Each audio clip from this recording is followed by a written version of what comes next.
Live, local, late breaking. This is WDSU News at 6.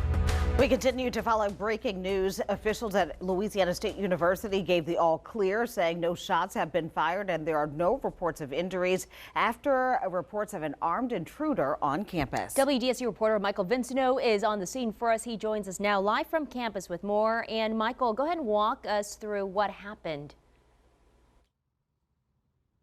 Well, a spokesperson for the university said there was no threat to the university this afternoon. After all, now all has returned to normal here at LSU this evening, despite the chaotic afternoon. Now, spokesman Ernie Ballard for the university told me earlier they got the call around 2:30 of an armed intruder on campus. Ballard said the university believes the intruder was actually a police officer in plain clothes who had a gun on his belt. Ballard said they still checked every floor and classroom and again found no threat. Now, class doesn't start until next week, but this is an orientation period, so many freshmen are on campus. One freshman told me she was locked in a dark classroom for an hour. Kind of make sure you're in a safe place if you are. Like I said, we were in Williams Hall, so it was like we were okay where we were, but at the same time, it's like you don't know what's happening because to note there was no shots fired, no injuries, there was no gunshots reported, and none went off in the building. Now, another reason for the chaos this afternoon was because of a message that was sent out by the university. It said, "Run, hide, or fight." Coming up tonight at 10, I'll tell you why the university shared that message. Reporting live in Baton Rouge, I'm Michael Vincino, WDSU News. All right, Michael, thank you there. New Orleans Mayor LaToya Cantrell unveils a new plan to combat gun violence. The mayor is calling the issue a public health crisis. WDSU reporter Aubrey Killian live at City Hall to explain the new plan. Aubrey. Hey, Gina, so the mayor unveiled this new plan behind me at City Hall earlier today. It has several different elements and tactics, but she says this is all about cutting down on crime. So let me walk you through exactly what was unveiled and how this plan is going to work here in New Orleans. The mayor, she says she has a team that is looking at data all throughout the city, everything from where crime is happening to the living conditions in the area, too. She says NOPD will have more training for new homicide teams. The plan also calls for more community involvement, too. While the number of homicides are down, people we spoke with say they've become immune to crime in New Orleans. I don't know what's happening with today's generation of people. I think they're passing debt on. The gun violence is passed on. It looked like just the thing to do for a lot of them. Really knowing where it's happening in your city, in your community. Not only where it's happening, but what are the existing conditions or the environmental conditions in that neighborhood, for example. NOPD says so far this year there have been 75 homicides. At this time last year, I'm told there were 106 homicides. Reporting live, I'm Aubrey Killian, WDSU News. Aubrey, thank you so much.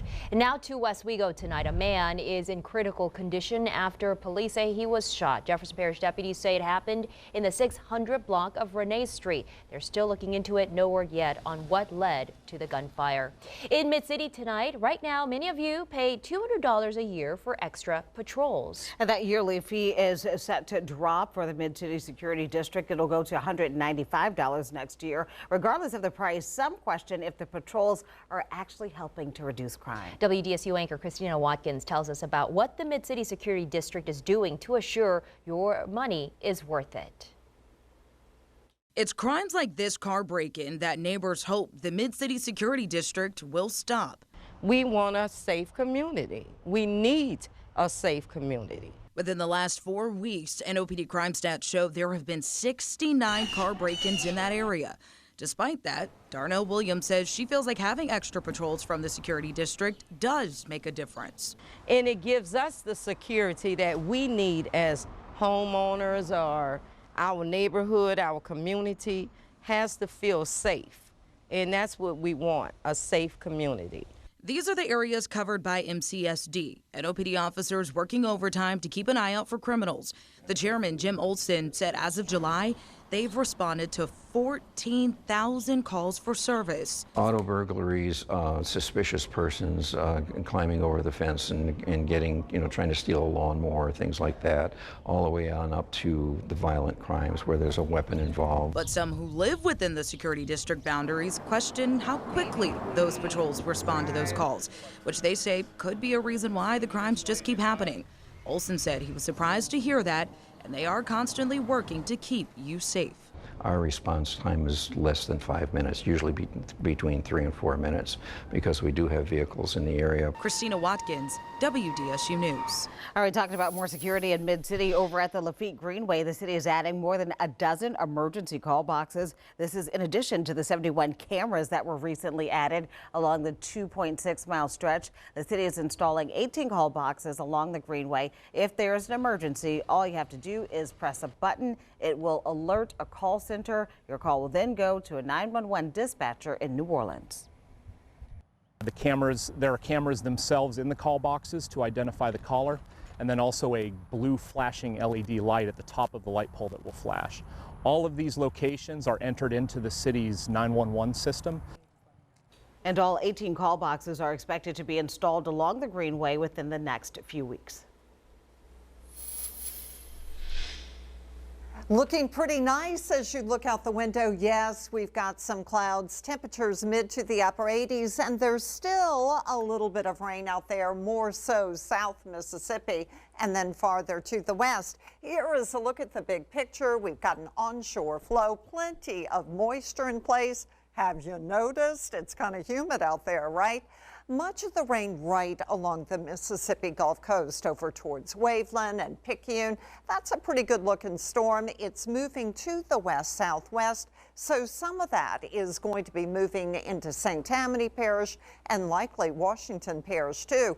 A little bit of rain by Donaldsonville down towards Morgan City, but otherwise not seeing much on the South Shore. Had 0.2 of an inch of rain over in Hammond, Galliano at 700ths, more rain at the mouth of the Mississippi River.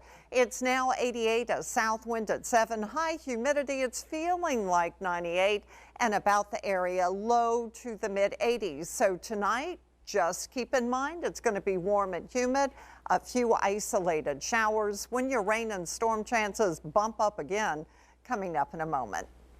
Margaret, thank you.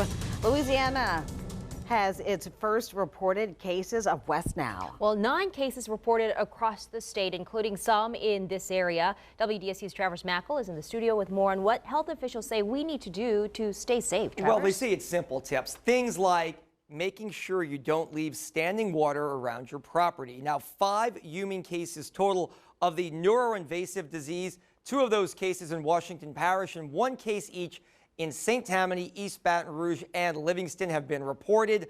2 cases of West Nile fever, 1 case each in EBR and Washington Parish, and 2 asymptomatic cases have been reported. Both of those cases, 1 in Caddo and 1 in Washington, were diagnosed because of a blood donation. The state health department says people have to make sure they're staying safe. It is simple and minor things. So around the home, you want to limit the number of places mosquitoes can breed. These bugs breed in small amounts of water. So any upstanding water, dishes, pots, flower pots, turn them over so they don't collect water. Last year, 4 people died in Louisiana from West Nile cases. Sulla?